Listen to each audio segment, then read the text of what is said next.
changed everything, I should say. Alhamdulillah. So now we have like hundreds of hours online. But Alhamdulillah.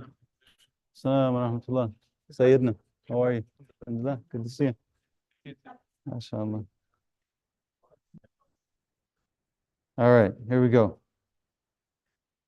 Bismillah. Assalamu alaikum. Alhamdulillah, how are you? Bismillah. Okay. Bismillahir Rahmanir Rahim. Alhamdulillahi Rabbil Alameen. Sallallahu wa sallam ala Sayyidina Muhammad wa ala alihi wa sahbihi wa sallam. اللهم صل على سيدنا محمد في الأولين وصل عليه في الآخرين وصل عليه يا ربنا في الملأ الأعلى إلى يوم الدين الصلاة والسلام عليك يا سيدي يا رسول الله. We left off on the seventh foundation, on the etiquettes and excellence of the Quran. And in the seventh foundation, we're on section 2, which is on the etiquette of recitation. حيث قال المصنف رحمه الله تعالى ونفعنا الله وإياه بعلومه في الدارين آمين. The author says the following: May Allah subhanahu wa ta'ala give us and him benefit from his knowledge in this life and the next. Ameen. The etiquette of recitation. The reciter, Qari, of the Quran should be in a state of ritual purity and observe proper conduct. Adab. He should read with his head down, not sitting cross-legged, reclining, or in a posture of the arrogant. The best conduct would be to read while standing in prayer in the masjid. Okay. Yeah, subhanAllah. A reminder. So one of the things, like we've said before, the kind of like the traditional way of studying text. Oh man, I came in with the intention of not going on tangents. I already ended up on a tangent. Like it's been 5 seconds, but it's an important one. The tradition of how we study Islam has historically been, when you want to study Islam, you sit with a teacher and you read text with them word by word. And it's extremely tedious. Many people look at it as like some sort of gatekeeping or something. This is where the tangent comes up. And it's not that at all. What it is that we have to learn how to read a text properly. So, for example, this paragraph here is actually really difficult to understand if you don't know what you're reading. You come to wrong conclusions, okay? So let me read it again and explain to you why. He said, the reciter of the Quran should be in a state of ritual purity and observe proper conduct. He should read with his head down, not sitting cross-legged, reclining, or in a posture of the arrogant. The best conduct would be to read while standing in prayer in the masjid. Okay. So here you have an issue. This is microphone's giving me an issue. SubhanAllah. My little device thing, it can't decide when it wants to stay connected or not connected. So it just keeps hopping back and forth.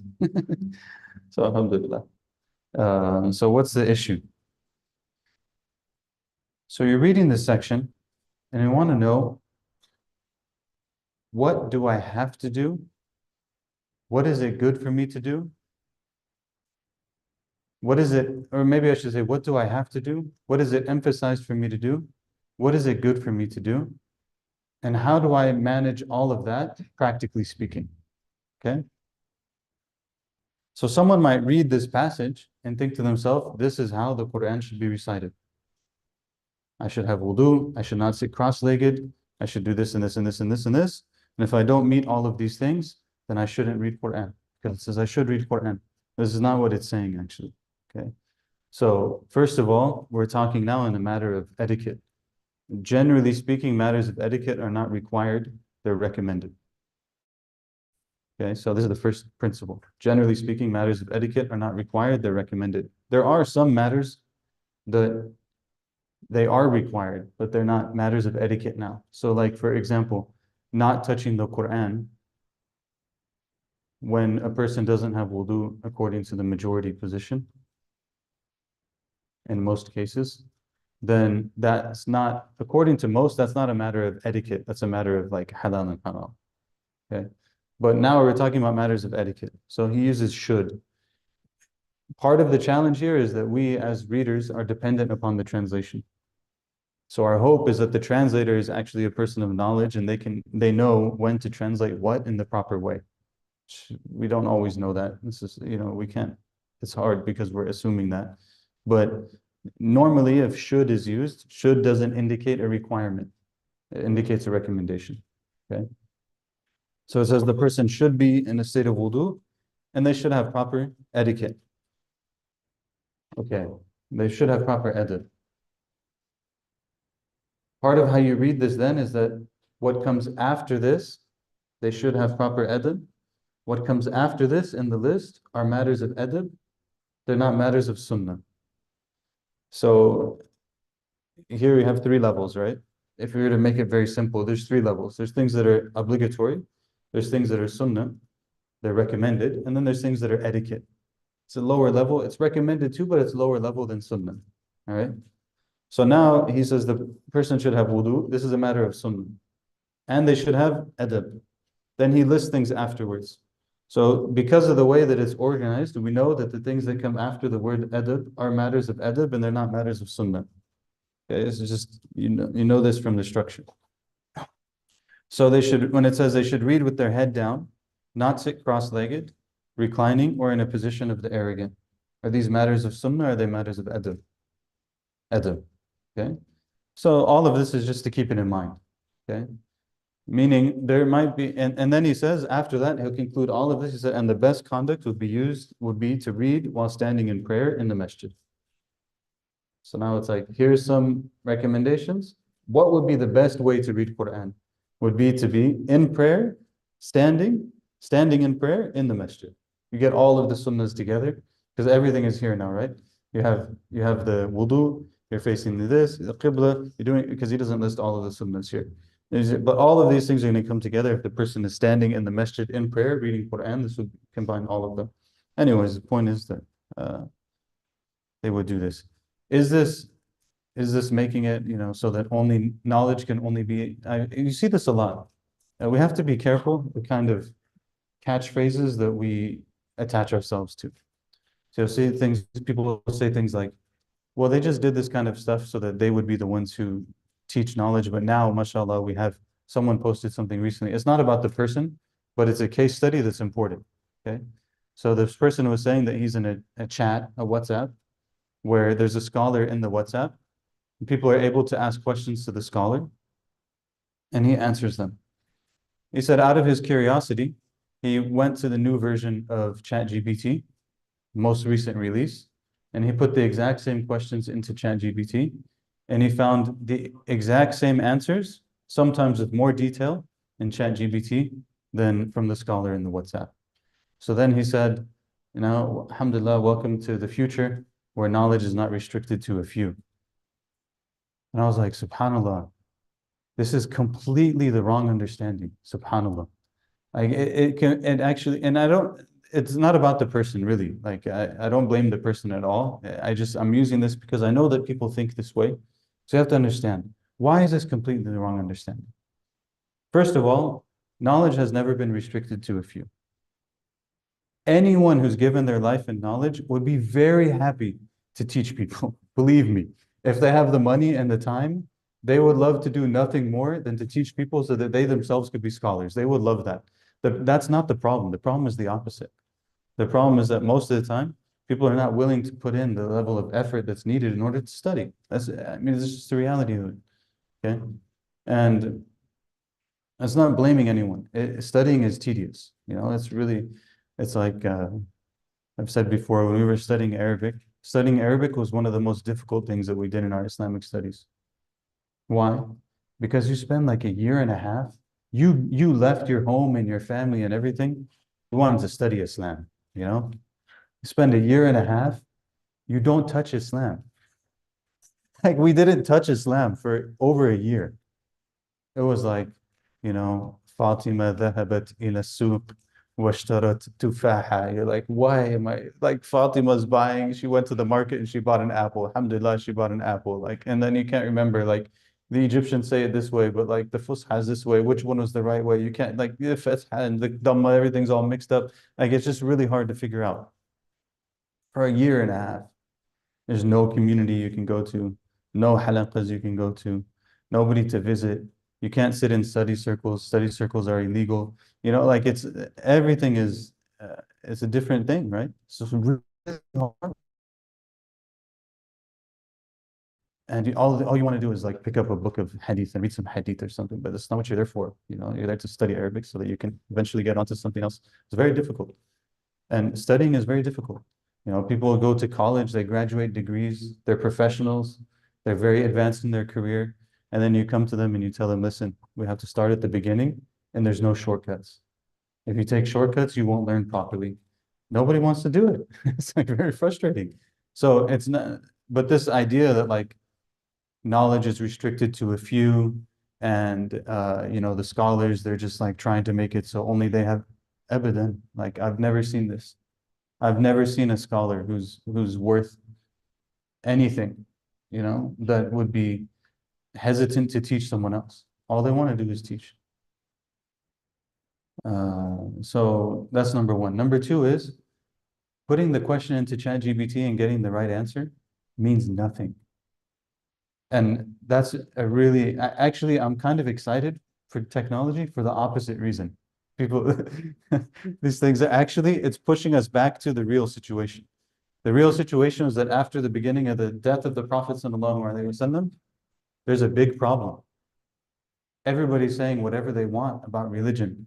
There's no way to figure out what's reliable and acceptable and what you're legitimate to follow and what you're not. It's a big problem. I mean, think about it, right? The Prophet ﷺ dies, the Sahaba are there. Islam spreads into really far different places, different languages, different cultures, different civilizations, all this kind of stuff. And you have to figure out what Islam is. Why do I have to figure out what Islam is? This is the important question. Why do I have to figure out the answer to the question?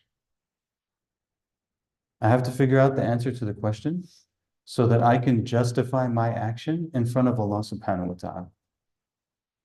It's not actually, and this is, you have to focus a little bit, it's not actually to get the right answer. Yeah. It's worth choking over. It's not actually to get the right answer. How do we know this? We have a lot of difference of opinion among the scholars, right? Can we say for certain which one is right? Malik is going to come, he's going to tell you, when you stand up to pray, you say Allahu Akbar, you go straight to what? What do you say? Anyone know the Maliki position? After you say Allahu Akbar, what do you do? Alhamdulillahi Rabbil Alameen. Right? Who's Maliki? Any Maliki people here? Yeah, right? Straight to Alhamdulillahi Rabbil Alameen. Straight. Shafi'i is going to come and he's going to say, you say Allahu Akbar, you make the opening dua, and it is required of you to say Bismillahir Rahmanir Rahim. Then you say Alhamdulillahi Rabbil Alameen. And if you don't say Bismillahir Rahmanir Rahim, your salah is invalid. Okay? So this, what you understand the consequence of what I'm saying? The standard position of the Maliki school is that salah is invalid according to Imam Shafi'i. Not that it's disliked, not that it didn't count in the first place. It didn't meet the requirements of salah. One of them has to be right, right? One of these two is right, right? Like, or both of them are acceptable. And practically, this is a big question, usul fiqh actually, in the theory of the law, is a big question. Is the absolute truth with Allah multiple or is it one? On questions like this. Many of the scholars would say it's actually one. The actual correct position is one. And that's why someone like Abu Hanifa or Malik has to follow their conclusion. Someone who's at their level, it's required of them to follow their conclusion. Because to them, the truth is one and this is the truth. They can't follow something else. For the rest of us, it's different. Because we're not able to get to that conclusion. Okay? So, but they say, practically speaking, what is the conclusion? Practically speaking is, I, as a regular person, have to go to someone who I trust, and I have to have legitimate reason to trust them. and ask them a question about how to worship Allah subhanahu wa ta'ala. And once I do that, me following what they tell me, it leaves me of responsibility in front of Allah subhanahu wa ta'ala. This is the issue. You understand the issue? The issue is, how do I do something in my life whereby I'm okay in my responsibility to Allah? That's the issue.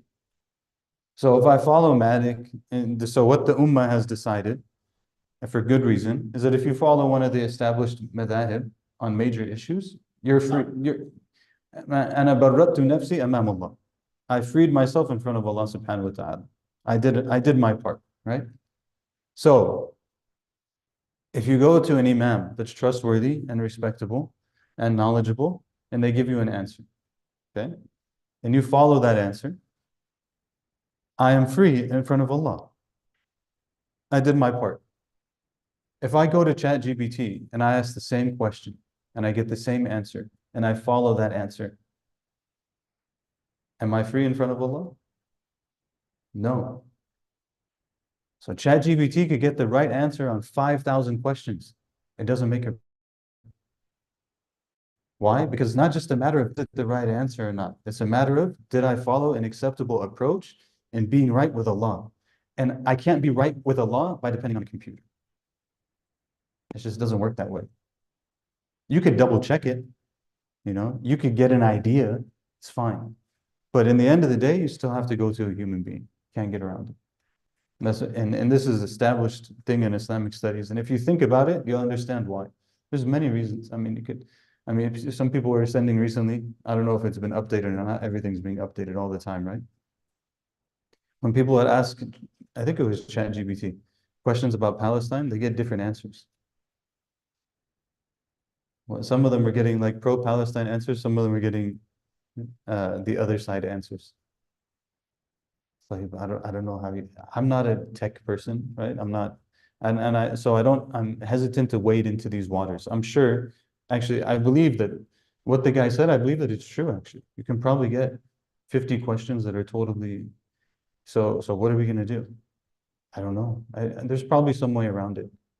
I don't know. Maybe you make like a council of scholars and they check all of the things in ChatGPT. Or I don't know. I don't know how you do it. Someone can sit with people. I'm sure if people with knowledge sat with people in tech, you can figure out a solution. But generally speaking, put a question to Google, get an answer, and act upon it. You're not justified in front of Allah subhanahu wa ta'ala if you were to make it more specific. I don't even know why. Why are we talking about this? Reading this text. Because you read the text, you come to the wrong conclusion. And this is like very common in Islam in America. Islam in America is very common. People pick up books, and they read them, they come to wrong conclusions. Does this mean you have to read every single text with a teacher? No, that's impossible. Nobody can read every single text with a teacher. It's not going to happen. And many subjects, you don't really need to read so much with a teacher. But there's certain subjects, you have to read them with a teacher. And once you get like a little bit established in them, then you can start to do like it's like a seesaw. Like in the beginning, it's very skewed one way. You have to read everything with the teacher. And then as you get a little bit heavier, you read a little bit more, you get a little bit heavier. So as you get a little bit heavier, the balance shifts. Eventually, maybe you're going to be a scholar in your own right. Then the balance is equal. Maybe you become greater than your teachers. It's totally possible.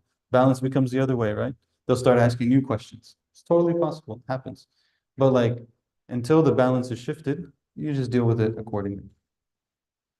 With respect to how much one should read, the habits of the predecessors varied. Some of them completed the entire Quran once every day, some more than once, and others completed it in 3 days.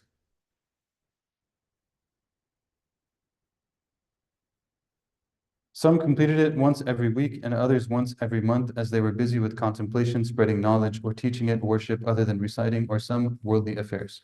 So some finished 1 day every day, some finished more than once a day, some finished in 3 days, some finished once every 7 days, some finished once a month. He doesn't mention anything after that. Entire reading of the Quran, right? SubhanAllah. I think we talked about this before, but You know, in the footnote here, the translator says the prophetic guidance regarding this is that one should not complete it in less than 3 days, nor stay away from it for more than 40. That's true. That's true. And then you have righteous people who for sure knew that, who are finishing it in 1 day. So that just leaves us to like, maybe there's something there that we should try to understand. Is it possible? You've probably seen it. If you go on YouTube, you can find it. 7 hours. It takes 7 hours. The guy reads on YouTube, takes him 7 hours. Khatam. I forget his name. Shaykh. Anyone remember? Debian or something like this. We use it in the house. It's really nice. You put it on when you go to sleep. By morning time, the khatam is done. Whole Quran has been read. It's amazing. It's really nice. You know, subhanAllah. Even if I didn't hear it, at least like, I don't know, the couch heard it. The books heard it. Plants are happy. It's a nice thing, you know. The best way of reciting the Quran is that which does not hinder one from his important tasks, nor does cause him physical harm, and does not hinder him from distinctive recitation and contemplation. So, yeah, do what you can. Ibn Abbas radiallahu anhuma said, I would rather read Al-Baqarah and Al-Imran leisurely with contemplation than read the entire Quran swiftly through. It's a good point. Read it, take your time. Point is, main takeaway is what? We want to have some sort of relationship with the Quran. Some sort of relationship, however it is. If it's recitation, if it's reading, if it's reflection, if it's contemplation, whatever it is, it's fine. Inshallah. However, if there are days when one has a lot of time, he should take the opportunity to read a lot of Quran so as to earn a lot of reward. Indeed, Uthman radiallahu anh, would read the entire Quran in a single prayer unit of witr. And the Shafi'i completed the Quran 60 times in Ramadan. Okay, so this is an example. Shafi'i finished the Quran 60 times in Ramadan. And, you know, Ramadan is obviously 30 days. So that means he's finishing the Quran twice a day. SubhanAllah.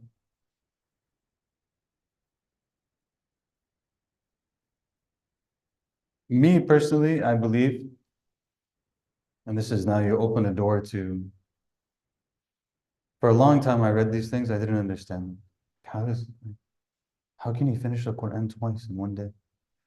You know, it's just like, even in this crazy fast recitation that the Shaykh has on YouTube, it's going to take 14 hours. I just don't understand, you know?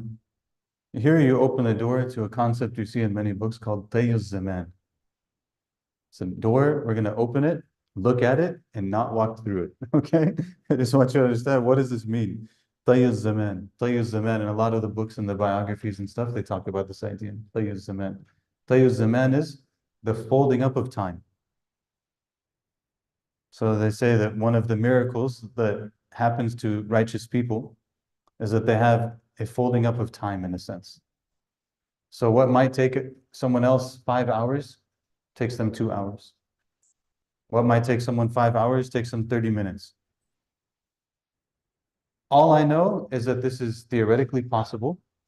You study, like basic primer of Aqidah tells us that our experience of the world is just that. It's experiential.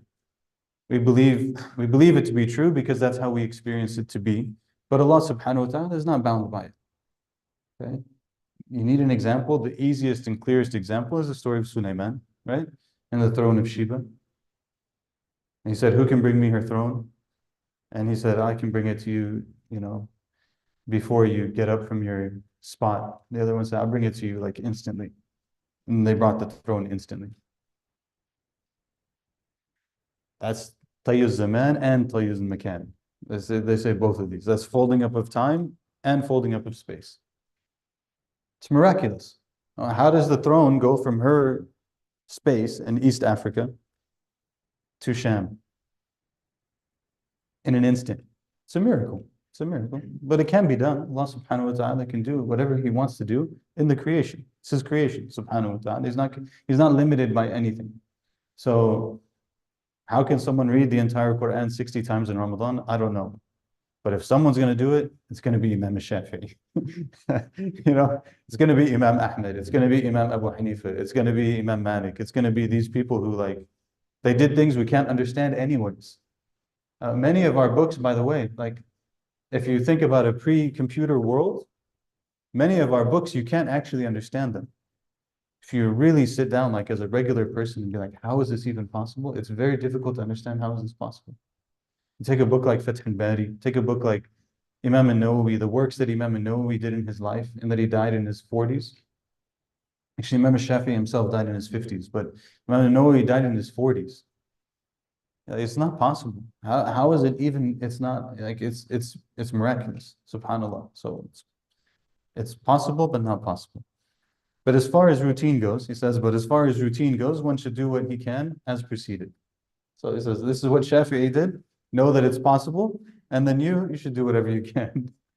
This is the good advice, mashallah. Some of them recommended completing the recital in the 2 units of the morning prayer or after them for those who finish the Quran in the daytime, and in the 2 units of the sunset prayer or after them for those who finish it in the nighttime.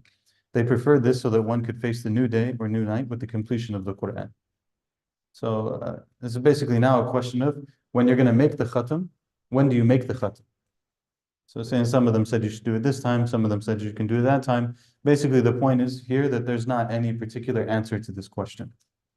But they did it for different reasons. Maybe they make the khatam at Fajr, finishing of the Quran in their Fajr prayer, so that now they can face the day, having just finished an entire recitation of the Quran. Or they do it in the Maghrib, so that they can go into the night, having finished this entire recitation of the Quran. But that's just, something nice. Ibn Mas'ud radiallahu anhu said, for him who completes the Quran, there is an invocation that is answered. So I was just about to say, so when Anas radiallahu ta'ala an would come to complete his recitation of the Quran, he would call his family, and then he would make dua, and everyone would be there to make dua together. So he ends the section with that. When Anas radiallahu anhu would complete the Quran, he would assemble his family and invoke Allah subhanahu wa ta'ala. So we did this at the school a couple times last year, I think. I don't know if I think we did it this year too, where we would between the classes, each class would recite, and we just take pages until we finish the whole Quran. And then, or right towards the end of the Quran, and then we do a before dismissal assembly, 5 minutes. We finish the reading of the Quran, then we make dua together as a school. Those are nice, mashallah. Section 3, beautifying the voice with the Quran. It is recommended to recite in a beautiful voice. If one does not have a fine voice, he should beautify it as much as he can. As for reciting with modulated sounds, the predecessors used to hate it. So basically what he's trying to get at is recite the Quran nicely and beautifully and use a nice voice, but don't go overboard. Don't turn it into a song. What that means, you're going to find a lot of difference of opinion on. Okay, so you'll find some difference of opinion on it. Clearly, some scholars were okay with it because you have the most prominent scholars of Quran and reciters of the Quran in the last century were often doing these mujawwid settings, right? Where they would sit and they read like Abdul Basit style, very slow and stuff. They would say, many would say this is okay as long as the rules are still followed. Sometimes people will do this, but they break all kinds of rules. And sometimes people will do this and they just kind of freestyle it. Just go wherever they feel like going up, they go up, and wherever they feel like going down, they go down. Stuff like this, it becomes problematic. Minimum is respect the rules of tajweed and have some sort of respect also for what you're reciting. So if you're reciting verses that talk about hellfire, you don't use a happy tone. If you're reciting verses that talk about reward, you don't use a sad tone, all stuff like this. This is a reciter has to know these things. This is the part of recitation that is more difficult, actually. It relates to how do you use intonation properly and how do you stop properly. So many people, they recite the Quran or maybe even they memorize the Quran, but they have no conceptualization of where to stop and where to start. So they're stopping in places that are really inappropriate, places that even actually one year we're in Salah and the reciter stopped in the beginning of Surah Al-Baqarah in a place where it's completely haram to stop. Uh, what is the verse? The third page. How does the third page start? The one about lightning and stuff. It's not coming right now. Top of that page. Anyone?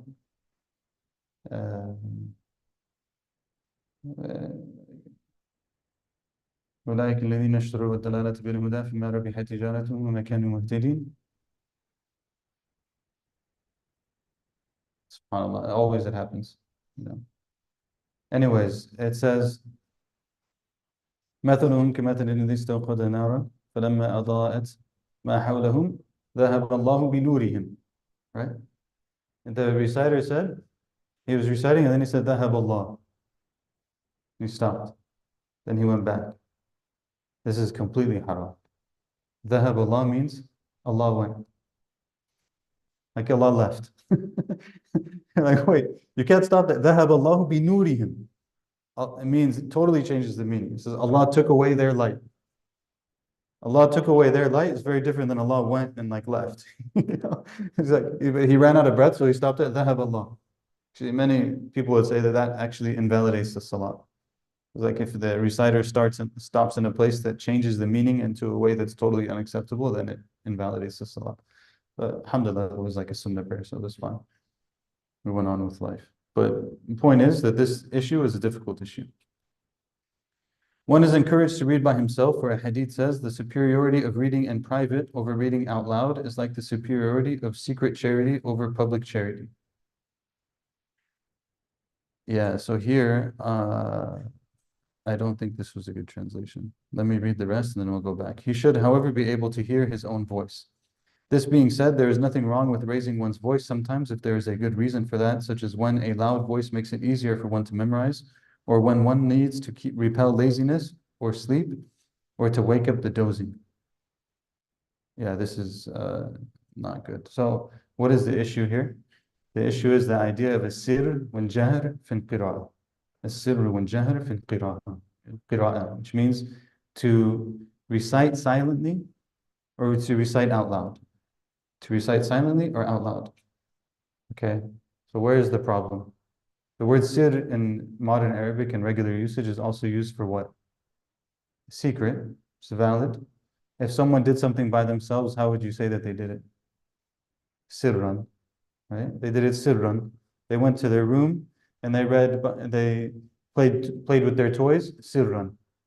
Right? So they did it by themselves privately. So now look what happened in the translation.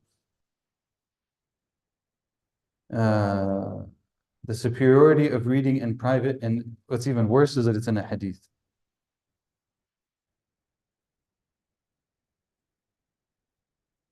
Yeah. The superiority of reading in private over reading out loud is like the superiority of secret charity over public charity. I understand why that happened. However, they should, however, be able to hear his own voice. So what is the conversation usually? The issue in the fiqh is, should I recite to myself or do I recite out loud? That's the question. Do I recite? Is it better for me to recite silently to myself? Is it better for me to recite out loud? So what it's being said here is that it's better for them to recite silently. But the question is, what does it mean to recite silently? And this is extremely important for everyone in their salah. Many people make this mistake. What does it mean to recite silently? So the author says here, he should, however, be able to hear his own voice. This is the definition of reciting silently. Okay? The definition of reciting silently in fiqh is to read the verses or read the dhikr or whatever it is, such that I can hear it myself, the person next to me can't hear it. That's what it means to read something sirran. Jahran means I say it loud enough that the person next to me could hear it. Okay? So what does this mean if I'm praying by myself? A lot of times you go places, you see people, they're praying, their mouth isn't moving at all. They say Allahu Akbar. Because they read, again, they learned fiqh by themselves, reading a book. They read that you read silently. And they said, okay, they read silently. They say Allahu Akbar. I'm reading in my head. That's what it means to read silently, right? Wrong. That's not what it means to read silently. You're not reading at that point. This is not considered qira'ah. It's not even considered reading in the first place. Consider you passed it by your mind, or you passed it by your heart. It's not reading. Reading by definition of fiqh is that you actually move your mouth and you recite it. So the point is, if you're leading a silent prayer, if you're praying by yourself, if you're reading silently, if you're saying Allahu Akbar in your salat, if you're saying Subhanallah wa bihamdi in your salat, if you're saying Subhana Rabbil A'la in your salat, all of this, there should be some mouth movement and it should be said such that I would be able, oftentimes there's a lot of background noise, right? So it's not, the consideration is, if there was no background noise, would I be able to hear myself? If yes, then that's silently. Okay, this is the lowest definition of silently. Yes. Whispering? Yeah, like whispering, but could be even lower than whispering, right? Because oftentimes when we whisper, the person next to us can hear, right? So it could be even lower than whispering. And oftentimes, honestly, because of the background noise, we won't even be able to hear ourselves if we were to do it legitimately. That's why some authors, they said, or some ulama, they said, like, just as long as you're moving your mouth, it's sufficient. It's somewhere in the border, but like the point is the person's mouth shouldn't be closed. It's not, yeah. Either read by yourself or to and there's someone next to you that they're reading it, but it's so loud in the sense that you can't focus on it for so long. Mm. In that context of where you feel like maybe your salah invalid because you have a hard time trying to focus on your salah, but you also don't want to break your salah to tell the person, hey, it's too loud. Lo samaht. Yeah. Yeah, I mean, obviously it's a little bit distracting when someone's doing that. And this, again, part of recognizing this is that even when we're reciting in our salah, what's the definition saying is that if I'm reciting silently, it means that I should be able to hear it. The person next to me shouldn't be able to hear it. That's the definition of silent. Should not. Yeah. If the person next to me can hear it, now it's out loud. It's considered out loud. So this is just, as definitions go. But I guess the simple answer to that would be that to be distracted in our salat doesn't break our salat. So as long as I'm still able to read whatever I'm technically required to read, then my salat is still valid. I might be kind of like, I might leave it afterwards and be like, oh, I wish I got more out of that, but my salat would still be valid. And then afterwards, if you want to tell them or something, just be polite, do so in a way that's more likely for them to accept it, inshallah.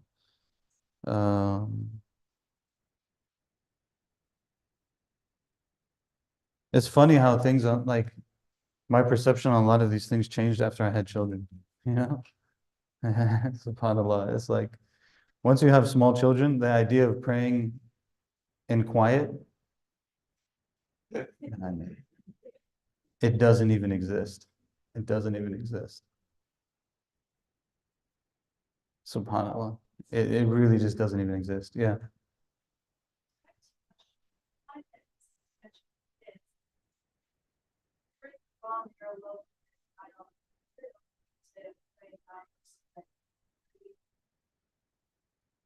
Yeah, I think that would be okay, especially if they're younger. Maybe like not crazy loud, but just enough that they can hear it.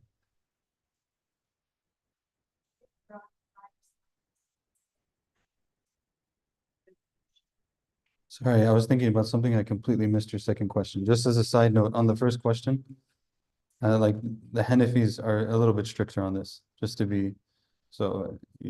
you're aware of that. Okay, second question, please. Yeah, technically, you really shouldn't be doing anything out loud when it should be quiet, or the opposite. They're very strict on this. Yeah.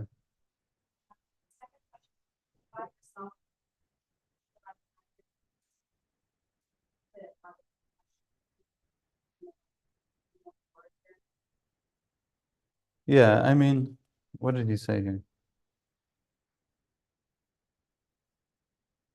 Yeah, he said, that being said, there's nothing wrong with raising one's voice sometimes if there's a good reason for that, such as when a loud voice makes it easier for one to memorize, when one needs to repel laziness, these kind of things. So if there's a reason for it. I mean, a big part of what's happening here, and I want us to take away from here is, there's recommendations on things, and it's good to do those recommendations on things, but our desire to do the recommendations on things should not prevent us from actually doing the thing. So if it comes between like, if I did it this way, which is the not recommended way, I would do it. But if I did it the recommended way, I might do it, but less. It's better to just do it. So I think this is something that sometimes we get really like fixated on. So it's important to understand the gradation, so to speak. Like, it's more important for me to do it. Might not be the best way to do it, but I'm doing it. Like, people always ask me with like regards to maybe like a daily dhikr regimen or something that someone might do. Like, I have certain dhikr that I try to do every day. And people always come with like, well, I try to do it too, but I don't do it like sitting and facing the qibla with like concentration and all these kinds of. I'm like, listen, I don't do that either. The only way it gets in is if I do it while I'm driving to work. That's how it happens. This is what works for me. It's the only way it happens every single day is if I do it when I'm driving to work. And so I do it that way. Is it the best way to do it? No, it's not the best way to do it. But if I only did everything the best way to do it, I probably wouldn't be doing a whole lot. I would be just like, my life would be filled with a lot less khair. So it's better that we do it. With respect to the ruling of reciting in the prayer, the amount one should read in his obligatory prayers and places of loud and silent recital, all of that is well known and found in the books of fiqh. I was just going to say, subhanAllah.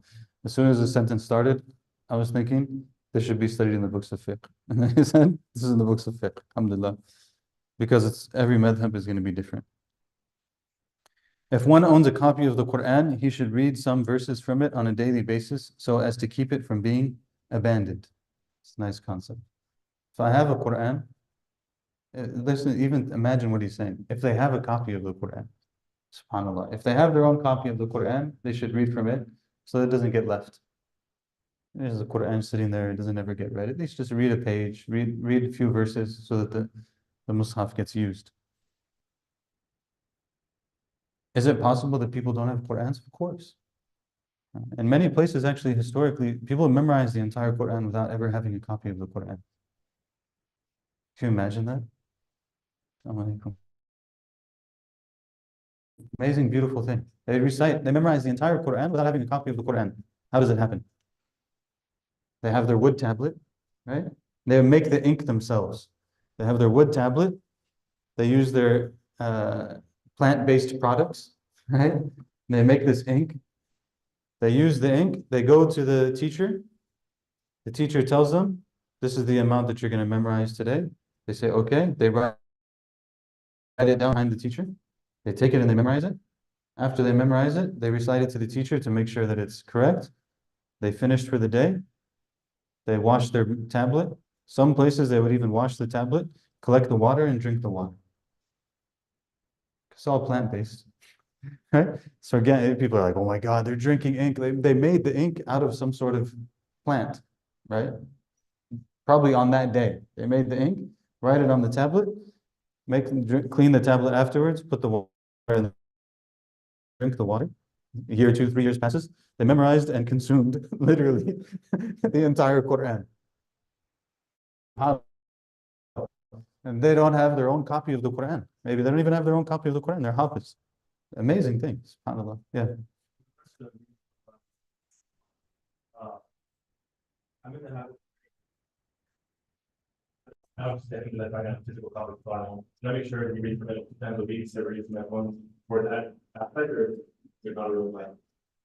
It's good to do. It's good to do. Some of us now, mashallah, people have like 4 or 5 copies of the Quran. So you have to like switch them out. This week I use this one, this week I use this one. But even he said the idea, I think what's good is to just think about the concept. The concept is that if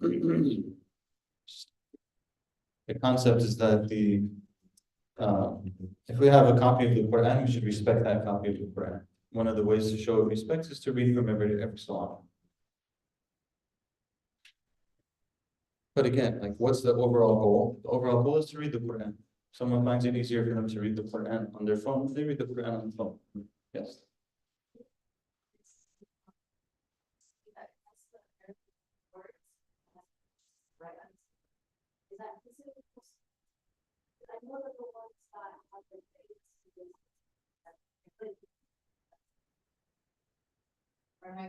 Yeah, well, basically, if what's in the book is more not Quran than Quran.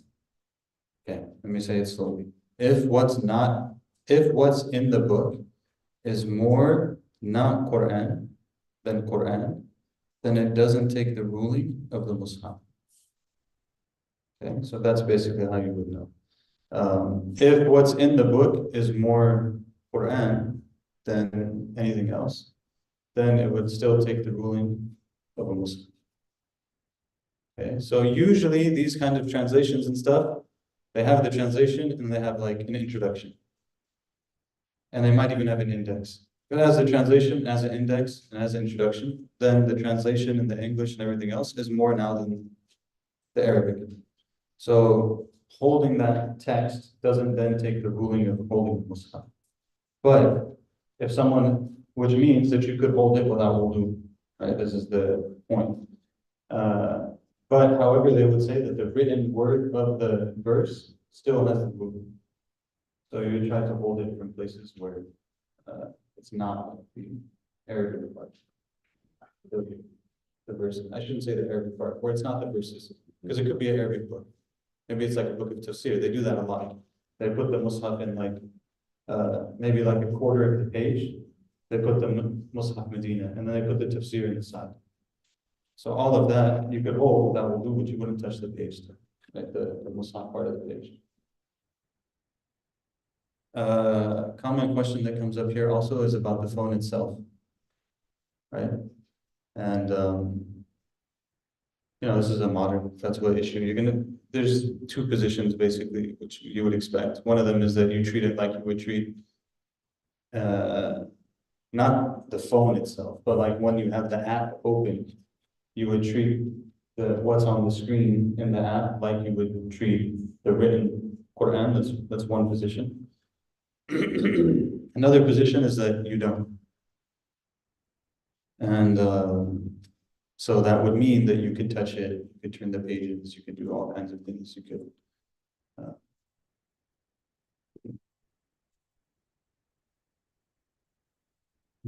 what would the reasoning on that be? The reasoning on that would be, they basically said that what's on the screen of the phone is not like what's written in the text. It's like what you would see in a mirror or in the reflection of water. It's a question of what do you consider it to be? So I said, if you were to see like a reflection of a page of the Quran on the surface of a lake, could you touch it? You could touch it, right? So they said the phone is like that. It's a projection. It's not actual. So it's difference of opinion. It's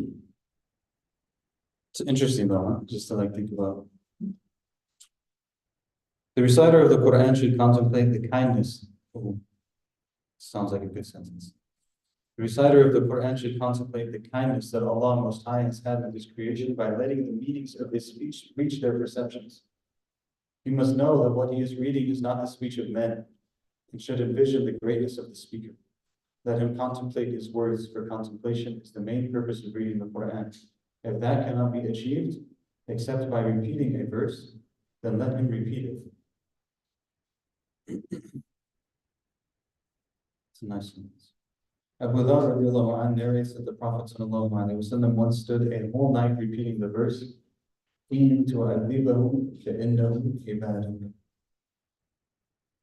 you should punish them, indeed they are your servants.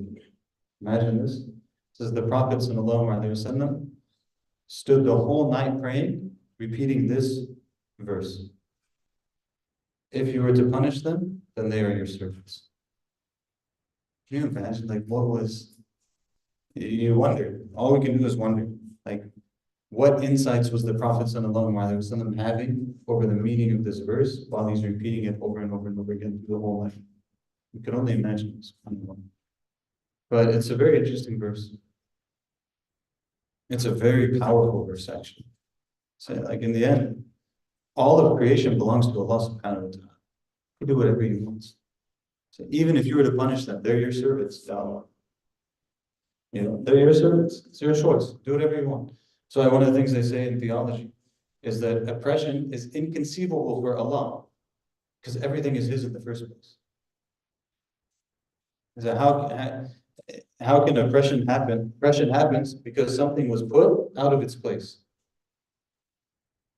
Everything is Allah's anyways. No matter where He puts anything in creation, it's His. Oppression is not possible even for Him. It's not even a possibility. SubhanAllah. It has also been narrated that Tamim ad-Dari radiallahu anhu once stood in prayer. Let's figure out where we're going to stop. Oh, okay, let's move. It has also been narrated that Tamim ad-Dari radiallahu anhu once stood in prayer with the verse, أَمْ حَسِبَ الَّذِينَ اجْتَرَحُوا السَّيِّئَاتِ أَنْ تَجْعَلَهُمْ كَالَّذِينَ آمَنُوا وَعَمِلُوا الصَّالِحَاتِ أَنْ نَجْعَلَهُمْ أَمْ حَسِبَ الَّذِينَ اجْتَرَحُوا السَّيِّئَاتِ أَنْ نَجْعَلَهُمْ كَالَّذِينَ آمَنُوا وَعَمِلُوا الصَّالِحَاتِ. Or do those who commit evils think that we will make them like those who have believed and done righteous deeds? We repeated it the whole night. The same has been said about the Rubiya ibn Qudamah. The reciter should seek to perceive the benefiting meaning of every verse and understand it. So when he recites, خَلَقَ السَّمَاوَاتِ وَالْأَرْضِ, who created the heavens and earth, he should realize and envision his power over everything he sees. When he recites, أَفَرَأَيْتُمْ مَا تُمْنُونَ, he says that. Have you seen that which you emit? Some verses in the Quran, they're, I wouldn't say explicit, but they're really direct. Right? This verse is saying, literally, have you not seen what comes out of your body? Like, you think you're such a great creation, don't you see what, like, don't you realize where you came from? You came out of this thing that comes out of your body. It's not that big of, like, you came out of nothing. Let him think about the drop which comes out of his body, that then comes into a human, that becomes like the fetus, then turns into the clot, and then the bones and the legs and the nails and all of this, and they turn into a human being. Let him think about that when he recites the verse. When he recites verses about the status of the rejectors, he should make himself fear the violent seizure that may await him, should he be heedless of the command. The reciter should avoid everything. Okay. So all of this, again, is the theme that we've seen before, which is that if you remember in Hajj, he talked about this, that when they're doing this, they should imagine this. When they're doing this, they should imagine this. So this idea that a person should have some level of imagination that allows them to engage with concepts in a way that is very striking.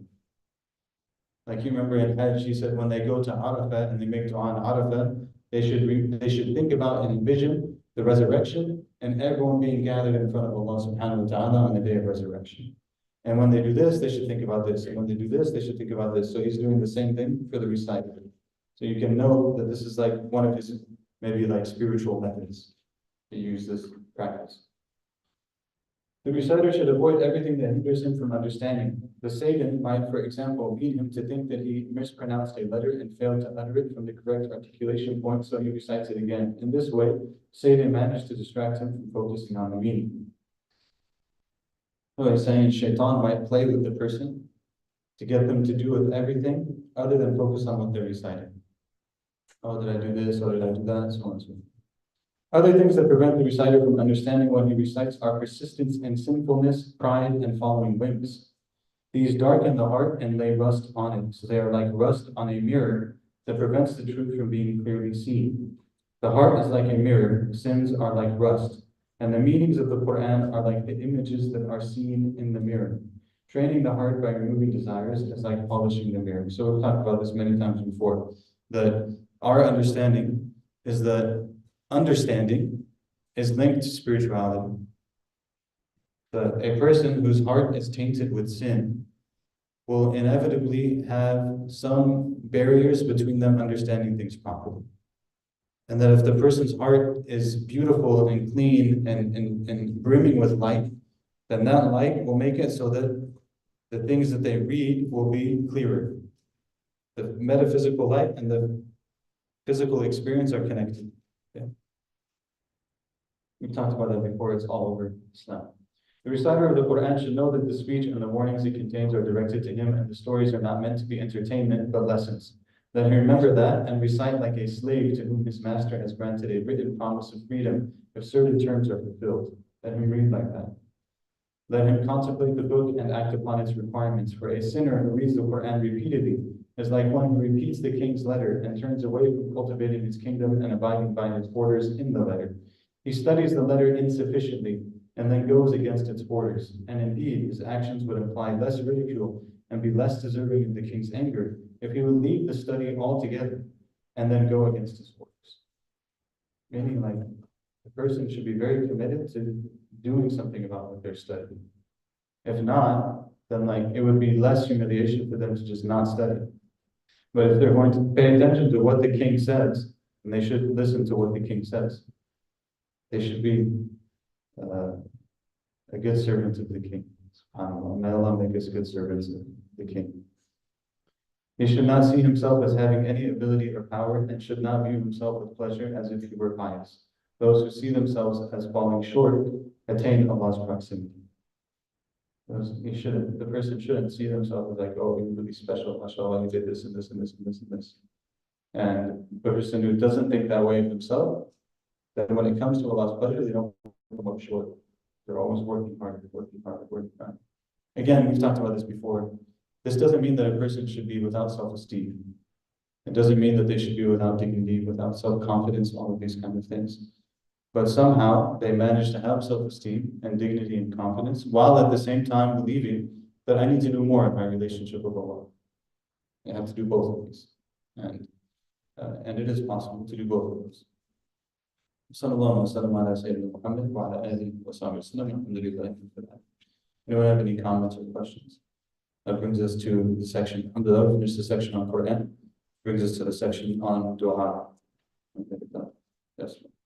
There are parts of the Quran a person has memorized but doesn't know the meanings of. Would it be better to use in Salah and reference to the meanings of? If there are parts of the Quran that a person has memorized and they don't know the meanings of them, would it be better to not use those in Salah and use the ones they know the meaning of?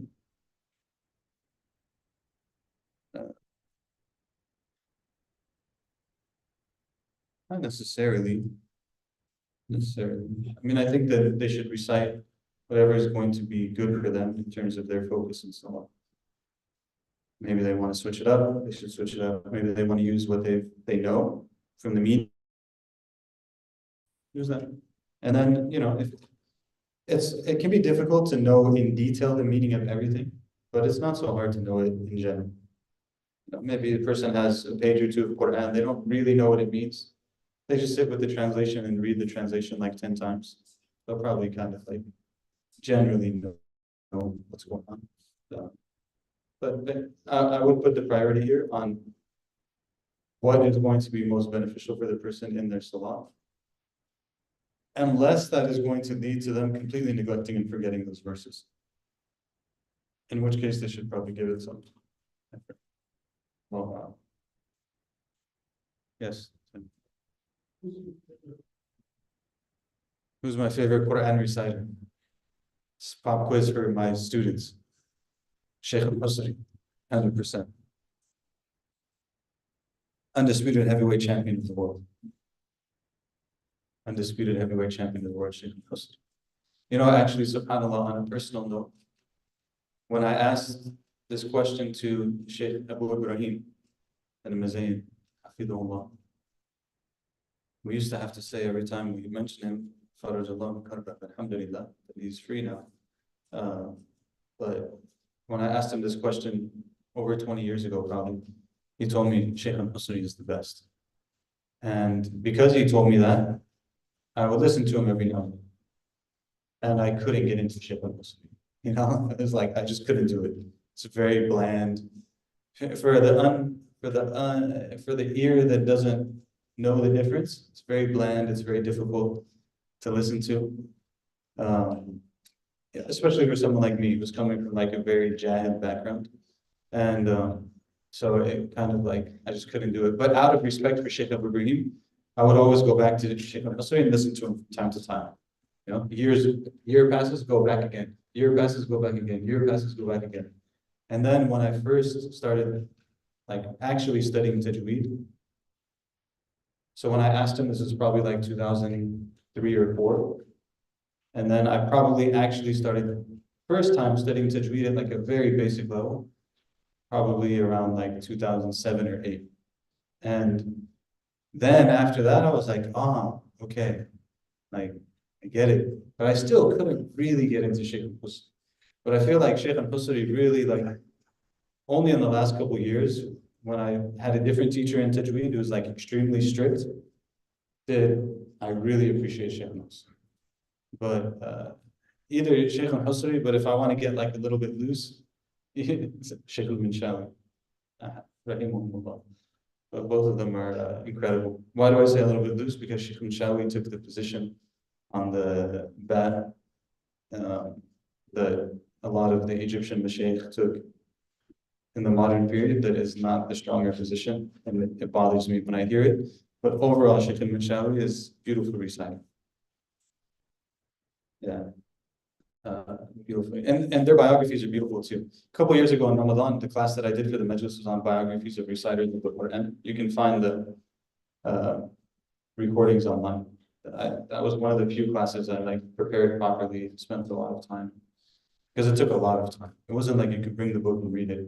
I would have to go on YouTube and find like an interview with Shaykh Mustafa Ismail. It's like 2 hours long. Sit and listen to the whole interview. These are beautiful things to listen to. SubhanAllah, they're so nice. You can find, because it's close enough, you can find old interviews, like Shaykh al-Qasri interview where he talks about his life, Shaykh Minshawi, Shaykh Mustafa Ismail. You know, it's really amazing, SubhanAllah. If you understand Arabic, I encourage you to look on YouTube and find it. It's really beautiful. Yeah.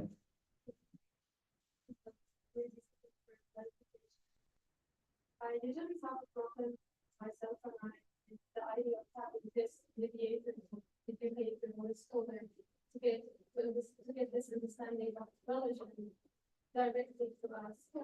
But maybe are you teaching us this because of language earlier, or this is how it should communicate? Because sometimes when you go like and you see Quran and read, I feel like there are lots of meanings that really gets inside me like a flow without getting like an explanation. So maybe because of language and different but yeah. I'm completely not comfortable of having like someone who in God. I want to have this direct relationship between me and God all the time. I think that kind of comfortable way of approaching and even to this dua or through Quran or through looking for the meanings and understanding what the meanings. Yeah. Yeah. Yeah, that's a good question, Michelle. This is not actually a translation thing, because even many people, like the average Arab, if they were to pick up books of Islamic studies, they'll make a lot of mistakes reading. They just don't know the language. They don't know the terminology. They don't know how the words are used. They don't know. But this is, so there's different layers of issues, okay? When it comes to my personal relationship with Allah subhanahu wa ta'ala, there's no intermediary. Even, by the way, if someone has like a sheikh, who's their sheikh that they go to for spiritual matters, that person's still not an intermediary between them and Allah. That person's just like, you could say more like a coach with them and Allah. But the person's own personal spiritual relationship is still them and Allah. When it comes to reading the Quran, something like that, it's still between me and Allah. The issue is, how do I know that what I'm understanding is correct? And the reality is that that can only be known through knowledge. Okay, so how do I get that knowledge? Even if I was to say, I'm just going to look it up myself. Okay, but who are you going to look it up from? I'm just going to look in the dictionary. Where did the dictionary come from? The dictionary came from somewhere, right? So there's always, when it comes to knowledge, there's always, in every field, by the way, it's not just Islam. When it comes to anything in knowledge, there's always someone between us and that thing that we're trying to learn. Does that person have to be a barrier? No, not necessarily. They can be someone who helps us. So it's like, okay, this is the thing. This is how you use this tool. This is how you understand this thing. This is how you do this. So the person, like, again, like, especially when fiqh is an easy example because fiqh has its own way of being written. So when you read like a primer, Mukhtasar in fiqh, you have to read with a teacher. Otherwise, a person will make endless mistakes on what the conclusion of the ruling is. But when they get to bigger text, you can't read bigger text with a teacher. It takes too long. You don't have to, because now you know how to read the text. And you know, and by that point, the person knows how to read the text, and they know how to read other texts, and they know how to think about the evidences, and they know how to come. They've developed some level of being able to stand on their own 2 feet. But these are more like technical sciences. When it comes to like, I want to read the Quran, I want to benefit from myself practically in reading the Quran. Many things in the Quran we just understand. You know, even if a person is reading translation, they can read translation and understand things, and it's very clear. They can take benefit from it. They don't need a teacher to tell them that. They need a teacher to help them if they're trying to come to like a particular ruling on something. Okay, I read this thing, so now I believe that doing X is haram. Now this you need some detail for. But if I read this passage and I think to myself, you know what, I really need to be more honest. This is perfect, 100%. You take this and you understand it. You read the section and you say, SubhanAllah, look at the way Sayyidina Yusuf alayhi salam was so patient and everything that happened to him, and then he forgave them in the end. You know what? I should be more patient with things that happen to me, and I should forgive people. We don't need anyone to help us with that conclusion, right? So it depends on what the issue is. This is help a little bit. But school is that it was very small for the schools not that we usually return to when we want to say like this is done. What if they explain something wrong? I don't know, they are still Basha and human like us, and they make mistakes. They are not the same. Absolutely. Absolutely. I don't know, but when I think about it, I feel like I'm getting to a grade someone. I think it's reasonable to think about that. But I think that, you know, they say always in الحكم على الشيء فرض عن تصوره, that to be able to, when we want to have an opinion on something, we have to conceptualize it properly. So if I look at, for example, say I look at Abu Hanifa, and I say, but wait a second, Abu Hanifa is a human being, maybe he was wrong. 100%, that's very true. But the position of the madhab of Abu Hanifa is not automatically the position of Abu Hanifa. So like when we say this is the Hanafi school's position, this is a position that has been understood and studied and analyzed by literally thousands of people of knowledge. And so there are times in the madhabs where they'll say like, okay, this was the imam's position, but our position of the school is not the imam's position. So there's many cases of this. Or where they'll say that was his position, but times changed. And if he had lived to see what we see now, he would have taken a different position. So actually we should do this. That's all part of how the madhab work. So when we get to like a position, and that's why they said that, like, even still, it could be the person who's, maybe it's not the right thing, but is it verified and vetted enough that we can believe enough in it that we can follow it? Yes. And that's not because of the one person, it's because of, that's why they make a difference between the 4 madhabs and everyone else also. They'll say like, okay, we have opinions attributed to Sufyan al-Thawri. We have positions attributed to Layth ibn Sa'd. We have positions attributed to Sufyan ibn Uyayna. We have positions attributed to 100 people in that same time period. Why do the 4 madhabs matter more than those other opinions? Because usually for those other opinions, we have this opinion, and that's it. We don't have like an entire body of opinions from the person where we can understand their methodology. We can see how it was applied. We can sift through the right and the wrong. We don't know. Like, so all of the work that happens in the school is what makes that position acceptable and reliable, not just that the imam said. So there's a whole, but that's, I mean, that's, it's not unreasonable to think about it, you know, to be like, I don't know, just, you know, why should I don't know. But I think that when we understand, like, we study their biographies, we understand how the schools work and stuff like that, then we start to get a bit. But again, that doesn't require that we don't understand. Like someone could say, okay, I just want to know like what's the hadith basis for that. Okay, fine. I can tell you there's a hadith that says this and this. Every madhab has their reason. The only thing with this is that I would encourage the regular person is that it's totally fine to understand what are the evidences behind the ruling that you're trying to figure out. But just know that every school has their evidences, and it's less about the evidences themselves and more about how they're used, the methodology. So that's probably the most it's reasonable to say at this point.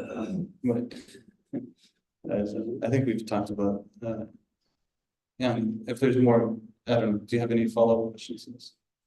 But it's quite, but Sure, yeah. But one more still question is, what if you come to a point that you see some of them are saying this and the others saying not completely the opposite, but they have different opinions. Yeah. So what do you follow? What? Yeah, so if you see different methods of different opinions, what do you follow? There's a number of possible answers to this question. Okay.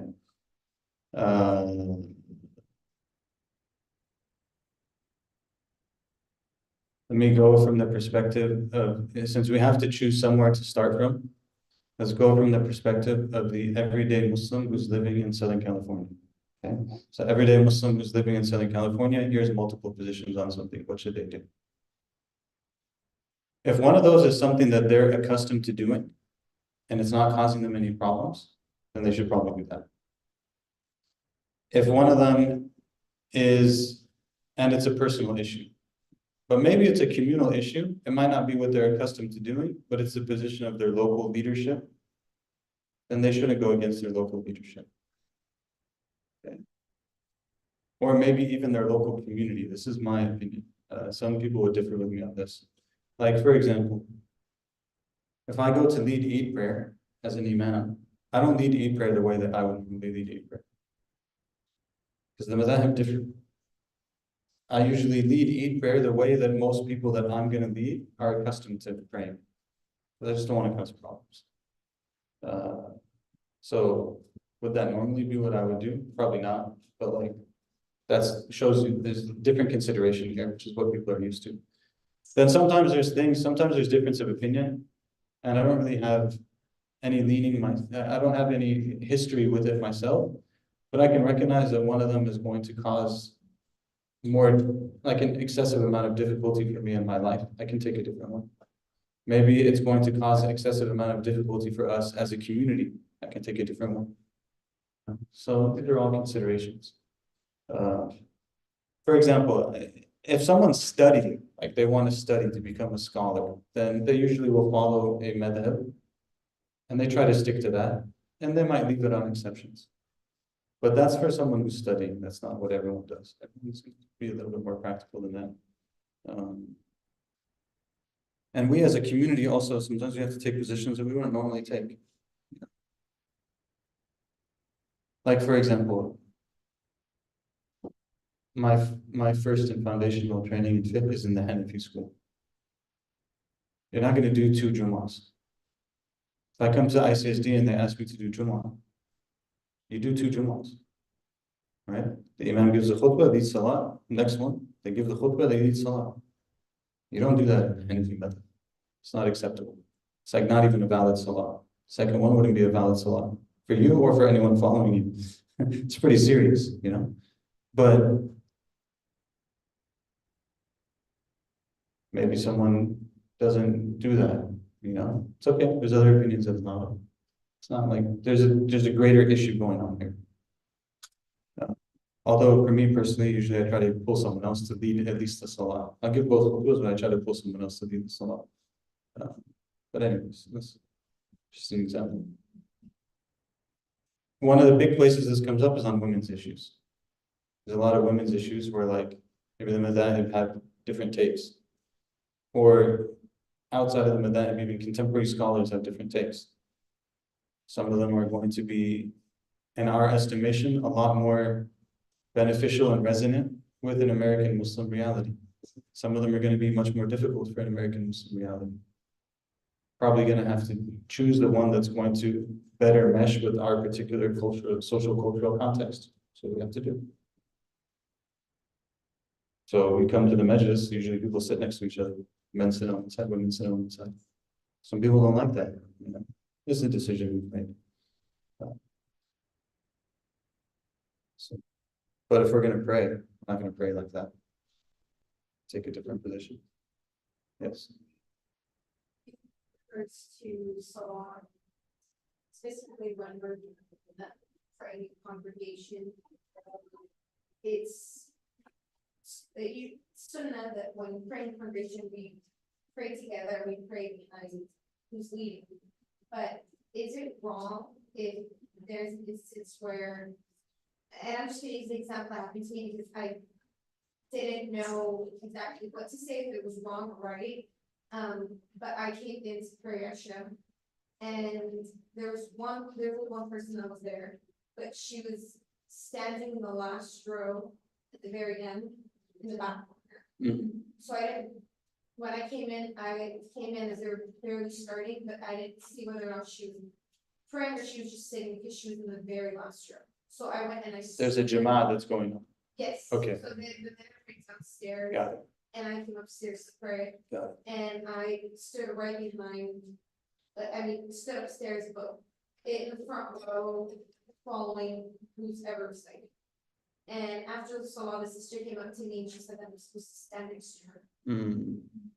But, and I didn't know, I told her, I was like, I didn't know whether or not you're praying, but from my understanding, aren't we supposed to be to our best, or sunnah is to be at the very front row, fill up the rows, and then go towards the very end. SubhanAllah. This is there's so many layers to the complication of this question. We'll make it very easy. Okay. Actually, the sunnah for lining up for men is that they're in the front row, and for women is that they're in the back row. But that they go to the back row, and then they fill the back row, then they fill the one in front of it, then they fill it, then they fill the one in front of it. The question would be why? Because in the time of the Prophet ﷺ, the men and women are praying in the same musalla. So if you imagine it's one musalla, then it's very clear why you would do this, right? The men start in the front, they fill the front to the back. The women start in the back, after the back, they fill the front, because it's one space, you're trying to figure it out, right? If the women have their own space, then it's a little bit different. So now, do the women need to start in the back now and then go to the front? Or should they start in the front of their section and go to the back? I don't actually know what's commonplace in women's musallas, but I would assume that they probably start in the front and go to the back. I'm getting a lot of nods, so I'm glad I learned something today. Yeah, you could probably argue that it is, but I think what this would come down to is, what is the customary practice in that place? Because you can't really say it has to be this way. But if the normal practice in that place is that women go to the front, they stand in the middle, and then they fill in the row, then that would be, you would assume that's how you're doing it. And if someone else is going to do something else, then there's not really any way for you to know. Like you said, there wasn't any way for you to know that she was praying. She was, especially if she was on the side. She was on the side too. I think it's reasonable to guess that she wasn't praying in the Jama'ah, but little things happen. Yeah. But in that kind of case, I think it would be what normally happens. If what normally happens is women go to the front and they pray in the front, it's fine. Okay. Any other questions? If you have kids in the kids program, I'm gonna get in trouble with my wife. I thought I was finishing on time today. If you have kids in the kids program, who knows where they are right now? Anyone else before we close? Yes.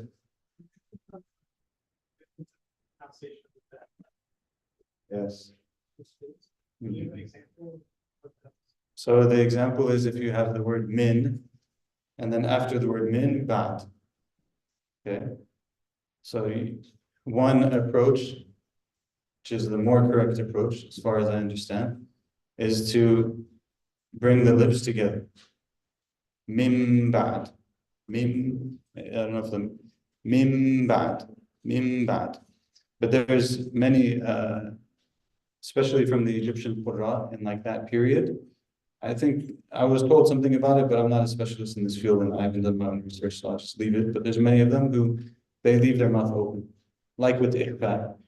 So like with ikhfa, if there was fa after this, say it was min fadlik, even though I don't know, it's just an example. You would say min fadlik, your mouth would be open a little bit, right? So many of them will read this ba afterwards with their mouth open. So min ba'di. So instead of saying min ba'di, they say min ba'di. See, it sounds a little bit different. Once you start to notice it, it'll drive you crazy. This is one of the biggest challenges of tajweed is that once you start to study it, it drives you crazy. And you have to eventually get past it so that you can focus in salat again. Otherwise it'll make you insane. But like Shaykh al-Manshawi, he does this.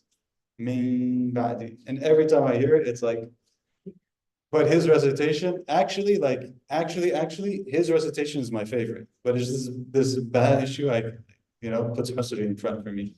But both of them, to me, both of them are the same in one thing. And the other famous Egyptian Qur'an are the same to me in this thing, which is that I truly feel, when I hear them recite, I literally feel like time stops. I feel like when you listen to Shaykh al-Qasri, I just feel like, subhanAllah, this has to be the way that the Qur'an is recited. It has to be. Because everything just like you don't know, is this 1950? Is it 1820? Is it 910? Is it 12? Like everything just disappears when Shaykh al-Qasri recites. And what's amazing now is that all these videos and stuff have come out. You couldn't see them before, but now you can find videos of Shaykh al-Qasri reciting. And actually, when you watch him recite, I feel like time stopped too. SubhanAllah, you watch him, time stops. Him and Shaykh al-Manshawi also, often he would close his eyes when he's reciting. And then afterwards, he would open them and he realized he was crying the whole time. They used to call him al-Qari al-Bakkat, Shaykh al-Manshawi. So these were like, they were really great people, really amazing people. Shaykh al-Manshawi was a very amazing person. And he was a Qari and his brother was a Qari, his father was a Qari, he was from a family of Qurra. And he was really, like very strict. When they wanted him to recite, if they call you to the radio station, they want you to recite and they want to record your recitation. This is a huge thing in the Egyptian radio. And he was really strict. Like they called him, they wanted him to recite. Of course, you have to come to Cairo. He lives in Sa'id. He's from southern Egypt. And they wanted him to come in Ramadan. And he was like, I don't go anywhere in Ramadan. You want to record me? You come to me. That's it. They had this, Sheikh Mustafa, Sheikh Rifat. Rifat, he had this principle. He used to say, Qari al-Quran la yuhan. Qari al-Quran la yuhan. The reciter of the Quran is never in a position of being humiliated. And they would take it very serious. But they'd apply it to the right things. So at the same time that he would say, if you want to record me, you come to me. I'm here, you come to me. And they actually came and they recorded with him. And one of the brothers that I know who's a Qari, they told me that when they tried to get him in the studio and stuff, it didn't work because he would cry so much in his recitation that they couldn't finish the recording. So they had to come also and do it live and do his recordings. They had to come to his home and do different things and like finish it. But at the same time, they say that he would sit outside his building that he lived in. He would sit in like very regular, like simple clothes. And they say he would sit like Jinsat al-Bawab, like he would sit in front of the building and you would think he's the guardian, like the security of the building. Just very simple guy, looks like he's from the country. And people would come and they would actually ask for him. And they would come and they would be like, he'd be like, yeah, the Sheikh lives here, he's upstairs. He lives here or something like that without lying. And then like he'd leave and go change his clothes and come back and they'd be like, oh, it's you. People would come and they treat him like he's the guy, like, oh, go get me some groceries, stuff like this. Like, oh, what's that? So like they would very Amazing people, subhanAllah. أهل القرآن أهل الله وخاصته. أهل القرآن أهل الله وخاصته. The people of the Quran, they're the special people of Allah. It's the hadith of the Prophet. People of the Quran, they're the special people.